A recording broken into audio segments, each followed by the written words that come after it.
بسم اللہ الرحمن الرحیم۔ میرا بجلی کا بل 344 روپے کس طرح آیا؟ اس کی دو وجوہات ہیں۔ نمبر 1، میں پروٹیکٹڈ کنزیومر بن گیا ہوں۔ نمبر 2، میرا 2 kV کا چھوٹا سا سولر سیٹ اپ ہے۔ پروٹیکٹڈ کنزیومر کون ہوتا ہے اور اس کا کیا فائدہ ہے؟ اس کے برعکس ان پروٹیکٹڈ کنزیومر کون ہے اور اس کا کیا کیا نقصانات ہیں؟ کس طرح ہم پروٹیکٹڈ کیٹیگری میں شامل ہو سکتے ہیں اور کس وجہ سے ہم اس کیٹیگری سے باہر نکل جاتے ہیں؟ کیا اس کے لیے ہم کو صرف سولر سسٹم لگوانا پڑتا ہے یا پھر 2 یا 3 انرجی میٹر ضروری ہے؟ سیدھے اور آسان الفاظ میں اگر بات کی جائے تو اگر 6 ماہ تک مسلسل آپ کے بجلی کے بل کی استعمال کردہ یونٹس 200 یا 200 سے کم رہیں تو آپ ایک پروٹیکٹڈ کنزیومر ہیں، اور اگر انہی 6 ماہ کے دوران کسی ایک ماہ میں بھی آپ کی استعمال شدہ یونٹس 200 سے صرف 1 یونٹ بھی زیادہ ہوئی تو آپ ان پروٹیکٹڈ کنزیومر بن جائیں گے۔ پروٹیکٹڈ کیٹیگری میں فرض کریں کہ آپ کے بجلی کے استعمال کردہ یونٹ کی قیمت 20 روپے ہے، تو ان پروٹیکٹڈ میں اسی بجلی کے بل کی فی یونٹ کی قیمت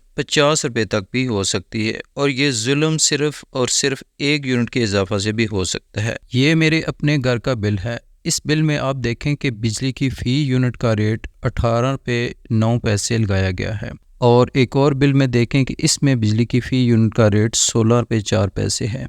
اس کے بعد جب میں نے پچھلے 6 ماہ کی استعمال شدہ یونٹس کو 200 سے کم رکھا تو پھر میں پروٹیکٹڈ کیٹیگری میں شامل ہو گیا، اور میرے بجلی کے فی یونٹ کا ریٹ صرف اور صرف 7 روپے 74 پیسے ہو گیا۔ آپ خود اپنے بل کو چیک کریں اور دیکھیں کہ آپ کے بجلی کے بل میں فی یونٹ کا کیا ریٹ لگایا گیا ہے، تاکہ آپ کو اندازہ ہو کہ پروٹیکٹڈ اور ان پروٹیکٹڈ کی فی یونٹ ریٹ میں کتنا واضح فرق موجود ہوتا ہے۔ بجلی کے بل کو کم کر کے پروٹیکٹڈ کیٹیگری میں شامل ہونے کی ایک صورت یہ ہے کہ آپ ایک انرجی میٹر کی بجائے 2 یا 3 انرجی میٹر انسٹال کروائیں۔ اگر تو آپ کے ماہانہ بجلی کے یونٹس 400 سے کم ہیں تو 2 میٹر کافی ہیں، اور اگر 400 اور 600 کے درمیان ہیں تو پھر 3 میٹر ضروری ہے۔ ویسے عام طور پر ایک چھوٹی سی فیملی کے لیے 2 بجلی کے میٹر کافی ہیں، لیکن کچھ لوگوں کا بل 2 میٹر استعمال کر کے بھی کم نہیں ہوتا۔ اس کی وجہ یہ ہے کہ بجلی کے میٹر کو 15 دن کے حساب سے استعمال کیا جاتا ہے، جبکہ یہ طریقہ غلط ہے۔ کسی بھی ایک میٹر کو 15 دن کی بجائے 200 یونٹس کے حساب سے استعمال کرنے کے بعد بند کر دینا چاہیے اور دوسرے میٹر کو آن کر دینا چاہیے۔ 6 ماہ کے بعد ایک میٹر میں آپ پروٹیکٹڈ کیٹیگری میں شامل ہو جائیں گے۔ اگر دوسرے میٹر پر کبھی کبھار یونٹ 200 سے تجاوز بھی کر جائیں تو پہلے میٹر پر آپ نے پروٹیکٹڈ کیٹیگری حاصل کر لی ہے اور دوسرے میٹر پر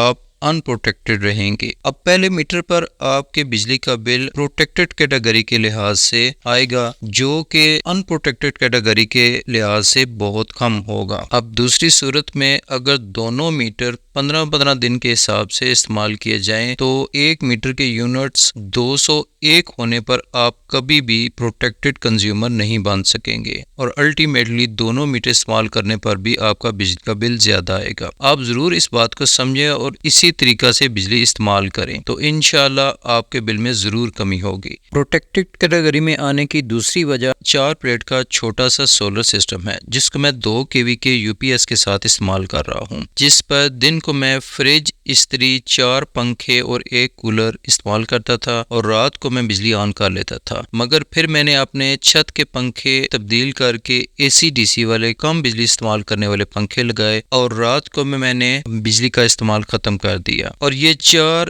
AC/DC پنکھے پوری رات صرف 200 واٹ لوڈ استعمال کرتے ہیں، جبکہ عام 4 پنکھوں کا لوڈ 400 واٹ بنتا تھا، جس کی وجہ سے بیٹری رات 1 بجے تک مکمل ڈسچارج ہو جایا کرتی تھی۔ 2 kV کے ساتھ سولر سسٹم پر کیا کیا چلایا جا سکتا ہے، اس کے لیے آپ اس ویڈیو کو دیکھ سکتے ہیں۔ اگر آپ سمجھتے ہیں کہ اس ویڈیو سے آپ کے علم میں کچھ اضافہ ہوا ہے تو اس ویڈیو کو ان لوگوں تک پہنچائیں جو بجلی کے بھاری بلوں کی وجہ سے بہت پریشان ہیں۔ شکریہ۔ اللہ حافظ۔